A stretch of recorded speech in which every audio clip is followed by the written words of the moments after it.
en Cátedra Médica. Hoy, jueves 25 de enero, nos acompaña aquí en cabina el doctor José Miguel Cruz, quien es patólogo. Con él vamos a estar hablando sobre la importancia de la patología. Usted va a conocer todos los detalles sobre esta especialidad médica. Así que le damos la bienvenida al doctor. Buenos días, doctor. Gracias por acompañarnos y aceptar la invitación al espacio. Buenos días. Gracias por invitarme de nuevo. Bueno, para nosotros es un placer enorme que usted esté con nosotros, doctor, porque la verdad es que en el mundo, digamos, de la necropráctica, es antiquísima. Los patólogos probablemente, si usted busca en la línea del tiempo, y usted se va a encontrar con unas personas que estaban al lado del faraón, ¿verdad? Que eran, pues, hacían las veces de médicos, ¿no? Eran básicamente, era una figura de corte espiritual, religiosa, ¿verdad? Y cuando fallecía un monarca, cuando fallecía una persona de relevancia en Egipto, por ejemplo, pues se procedía, ¿no?, al embalsamamiento y se hacían una serie de prácticas y quizás por ahí pudiéramos nosotros de manera quizás un tanto informal pues establecer que quizás por ahí nació la ciencia de forense, la ciencia de la patología, no sé. ¿Qué piensa usted? Sí, independientemente de la región terrestre y la cultura, las muertes llevan a cada una de esas sociedades lleva un ritual. Incluso no solamente la sociedad egipcia, también a nivel de la sociedad de la India tienen unos rituales de conservamiento de los cadáveres, de los cuerpos, sí, que lo lleva a otra dimensión. Así es, y bueno, también veíamos, por ejemplo, que en América las culturas inca, los aztecas, los mayas, pues producían alrededor de la muerte de un monarca, pues producían incluso hasta sepultaban junto con él personas, sí, para que acompañaran al monarca. Sí. Y eso evidentemente en lo que tiene que ver quizás con lo forense, con la parte fúnebre. Pero hoy nosotros estamos hablando de otra cosa. Hoy estamos hablando de patología, de un patólogo. Y nos gustaría, doctor José Miguel Cruz, que usted nos hablara de qué es la patología, de qué se encarga. El médico patólogo es un especialista que luego de una formación de 4 años a nivel de su formación como residente, se encarga de hacer el diagnóstico de las enfermedades, no necesariamente neoplásicas. Todo aquel tejido que se extrae de un cuerpo, de una persona en un aparente estado de enfermedad, es sometido a un estudio que nosotros al microscopio podemos hacer el diagnóstico. Se basa clásicamente nosotros hacemos un trabajo en correlación con los demás especialistas. Por ejemplo, un paciente que te llega a la consulta con dolor, cefalea intensa, sí, y con signo que tú tienes la impresión que es una lesión neoplásica, tú consultas con el radiólogo. Sí. El radiólogo te da una impresión clínica de lo que ve en las imágenes. Sí. Al momento de la cirugía, tú extraes un tejido y ese tejido se remite a un patólogo. Nosotros tenemos la capacidad de hacer el diagnóstico si fue una lesión inflamatoria, si fue una lesión neoplásica o una lesión metastásica. En base al reporte del médico patólogo, entonces se hace la terapéutica. Si es una lesión neoplásica que viene con una metástasis. Neoplásica nos referimos a un tumor, una tumoración. Tumor. La gente asocia tumor a cáncer, que ahí hay que hacerle quizás una diferenciación, pero cuando se habla de una neoplasia, es de una tumoración. Una tumoración. No, puede ser un tumor benigno, por ejemplo, un lipoma, una lesión de grasa, o un tumor maligno, un carcinoma. Sí. Independientemente, el término tumor es toda aquella toda masa anormal en una región anatómica. Exacto. Nosotros como patólogos tenemos la capacidad de hacer el diagnóstico y ponerle el nombre y apellido a esa lesión. Pero entonces, cuando hablamos del radio de acción del patólogo, es por medio de las características que tiene ese tejido que se ha extraído, ¿verdad? Que el médico, el cirujano, ¿verdad? Por decir de una manera, puesto que también puede ser que un radiólogo extraiga una muestra de un tejido, sí, ¿verdad? Hay radiólogos que hacen intervenciones, ¿verdad? Sí. Y hay dermatólogos que hacen intervenciones, sí, y no son necesariamente cirujanos per se.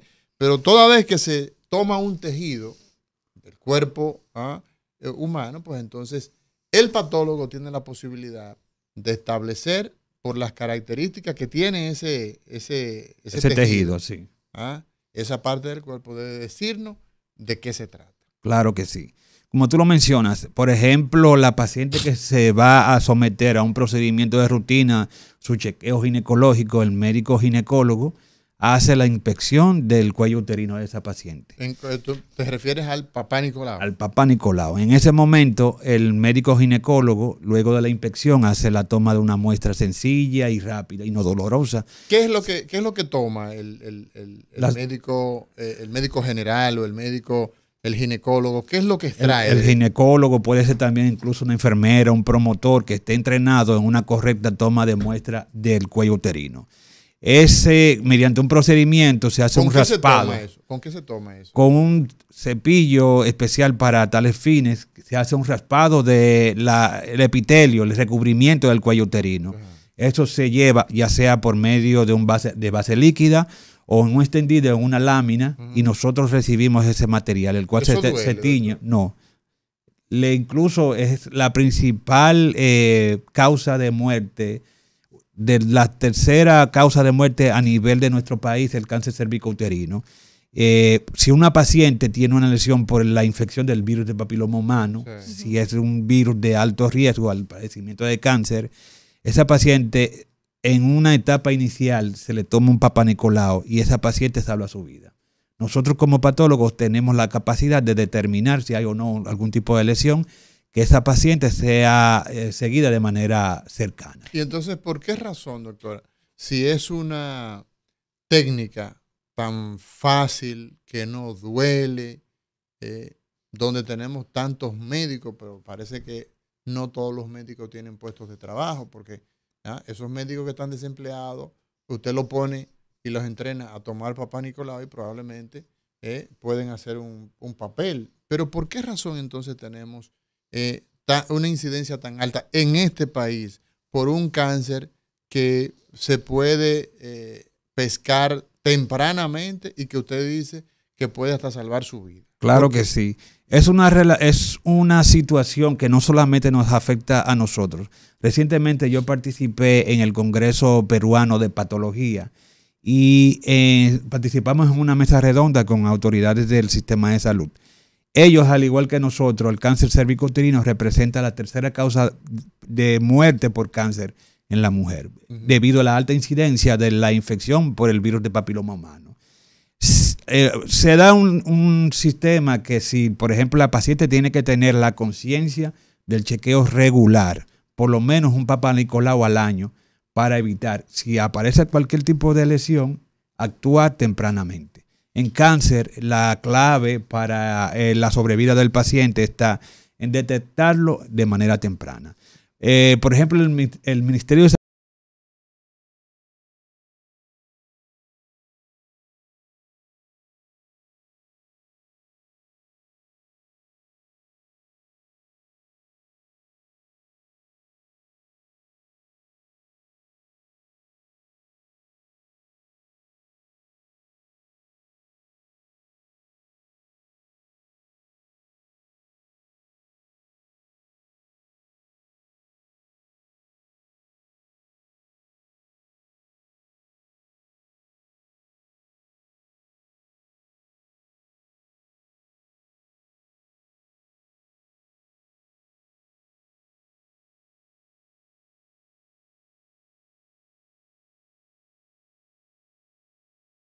logramos que por resolución, el Consejo Nacional de la Seguridad Social incluyese la cobertura a la tipificación del virus de papiloma humano. La paciente que tiene infección de virus de papiloma humano se somete a la prueba para determinar si tiene una cepa de alto o bajo riesgo.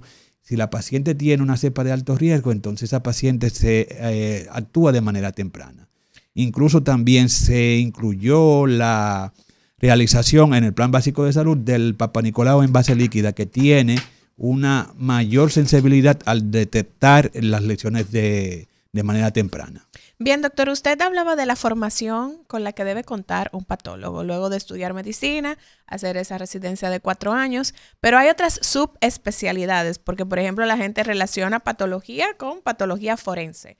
Para que nos especifique esta parte, las diferentes subespecialidades que hay dentro de la patología y esos campos de acción, como decía el doctor Amaury García, a los cuales se dedica cada subespecialidad. Sí. Generalmente en la población general hay una confusión cuando se le habla de un médico patólogo. Sí. No es lo mismo un médico patólogo que un médico patólogo forense o un médico forense. El médico forense solamente se encarga de la realización de las autopsias. Y principalmente con interés médico legal. Por ejemplo, un paciente que fallece de manera repentina, se le somete a un procedimiento de autopsia para determinar si hubo o no una causa criminal. Y con un procedimiento de autopsia es un documento legal. Nosotros como médicos patólogos... Escúchame, José Miguel Cruz, patólogo, hoy hablándonos de la importancia que tiene, ¿no?, esta disciplina, la patología, para la salud y para el avance en términos generales en la República Dominicana. El único propósito que tiene la autopsia o la necropsia en una persona que muere de manera repentina es establecer si hubo manos criminales. Es la única... No, básicamente lo que se busca es determinar causa y manera de muerte. En ese procedimiento, entonces, si hay algún tipo de indicio que lleve a la sospecha de que hubo una mano criminal, entonces ahí se lleva a un procedimiento legal. Pero, por ejemplo, la Ley General de Autopsia, todavía vigente, lo determina así.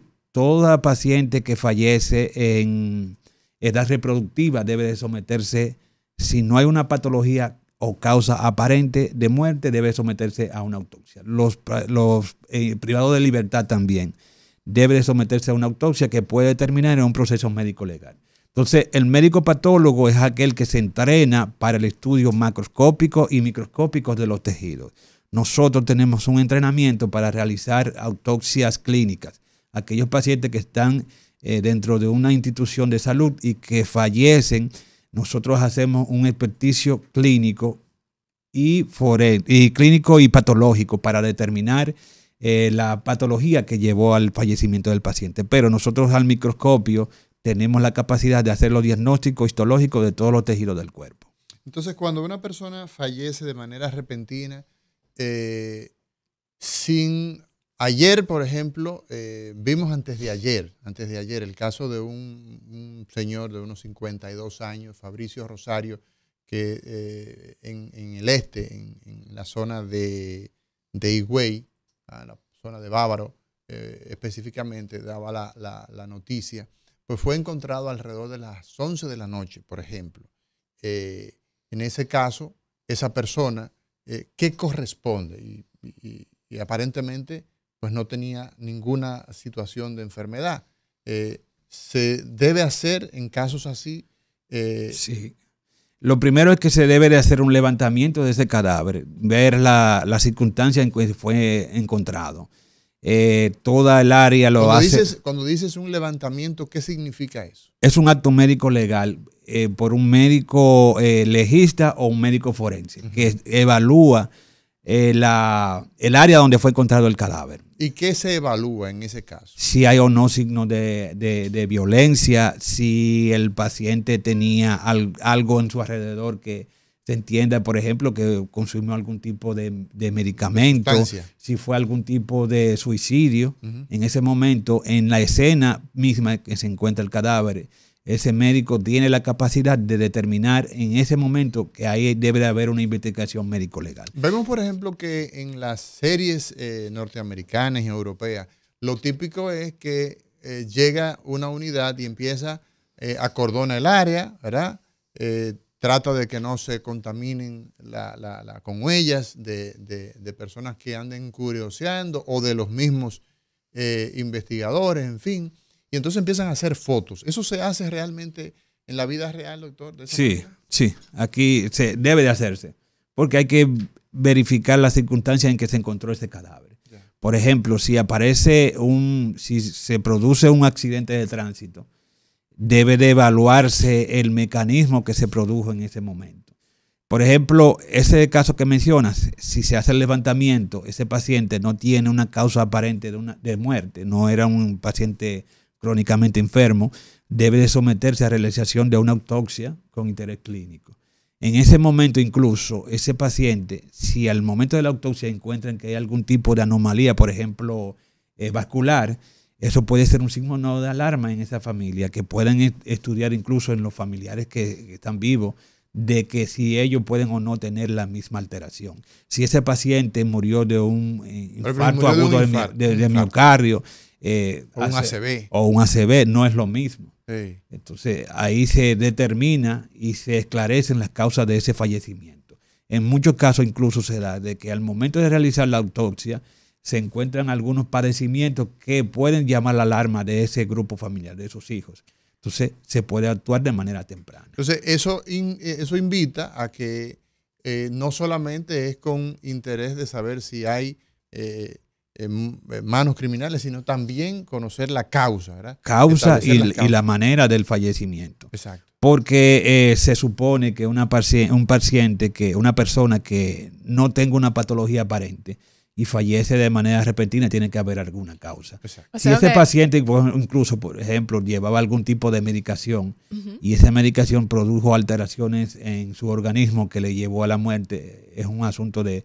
Incluso para fortalecer las estadísticas a nivel del país. Hace falta mucho eso, de que se conozca realmente las causas de muerte de una población. Por ejemplo, en el último año se han dado la situación de fallecimientos en personas relativamente jóvenes, sí, y se aduce una causa cardíaca. Pero si no se hace una autopsia para determinar cuál fue la real causa de ese fallecimiento, no se puede hacer concluyente. Entonces, el sistema que se alimenta con la realización de autopsias, esa data, puede determinar el estado de salud general de una población. Ya, pero ahí hay un tema, doctor José Miguel, y es que, mira, la verdad es que yo no sé si aquí tenemos estímulos, porque lo cultural pesa. Lo cultural pesa y muchas personas, pues, se conforman con, bueno, fulano lo encontraron muerto y desde el punto de vista legal, ¿es obligatorio realizar la autopsia en una persona que se acostó bien, no estaba enfermo de nada y amaneció muerto? ¿Eso es obligatorio o es a discreción de la familia? Se da, por ejemplo, lo que te mencionaba al inicio, hay que hacer el levantamiento del cadáver en ese momento. Sí. El especialista que hace el levantamiento tiene la capacidad de determinar si va o no a un proceso de autopsia. Si en ese momento el médico legista o el médico forense determina que tiene que realizarse una autopsia médico-legal, independientemente de la negativa de la familia, tiene que hacerse. O sea que eso está a criterio de el especialista que hace el levantamiento. Si no hay criterios, generalmente no se manda, pero por ley debe de realizarse. Lamentablemente sabemos que en el país no todo lo que dice la ley se ejecuta. Ese es un tema bastante importante porque, miren señores, a lo que nos estamos refiriendo es a lo siguiente. Personas que con mucha frecuencia fallecen en su cama, no, fulano lo encontraron muerto. Eventualmente, esa persona que no estaba enferma, entonces puede ser que esa persona se haya suicidado. Puede ser que esa persona haya padecido de un infarto cardíaco. Y usted dirá, bueno, pero si fue que hizo un infarto cardíaco, bueno, pues es una muerte natural. Pero da la casualidad que tenía, por ejemplo, 50 años. y la expectativa de vida son 73, 74. O sea, que en la media esa persona no debió morir. No debió morir. Entonces tú dices, bueno, pero era obeso. Por ejemplo, era obeso. Era fumador. Entonces ahí empieza a enriquecerse la información que nosotros como sociedad, digamos, sociedades especializadas, como sector salud, empezamos a nutrir. Y siempre entonces nos quedamos con la muletilla, porque se ha hecho ya una especie de muletilla o de... todo el mundo dice, no, es que aquí no hay estadística, pero no vamos a tener estadística si no comenzamos a hacer lo propio. Claro, la ejecución de la ley no debe ser antojadizamente. Los sistemas de salud que funcionan tienen estadísticas que te dicen realmente el comportamiento por grupos poblacionales. ¿Cuál es la principal causa de muerte, por ejemplo, en edades pediátricas? Debe de realizarse un estudio completo, incluso como institución. Hace ya un tiempo se dividió la práctica tanto del Instituto Nacional de Ciencias Forenses como el Instituto Nacional de Patología Forense. Son dos instituciones totalmente diferentes. El brazo auditor del sistema de salud lo tiene el Instituto Nacional de Patología Forense. Las muertes que ocurren de manera natural o clínica deben de realizarse una autopsia de interés clínico. Aquellos casos que son de interés médico legal, entonces el INACID es el brazo ejecutor de la Procuraduría General de la República. Pero ahí hay entonces ahí hay confusión, porque muchas personas, la población piensa, bueno, si es una muerte violenta, ¿verdad? Sí. Violenta, si se sospecha que hay manos criminales o lo que sea, es INACID. INACID. Si usted quiere determinar causa, entonces es el instituto.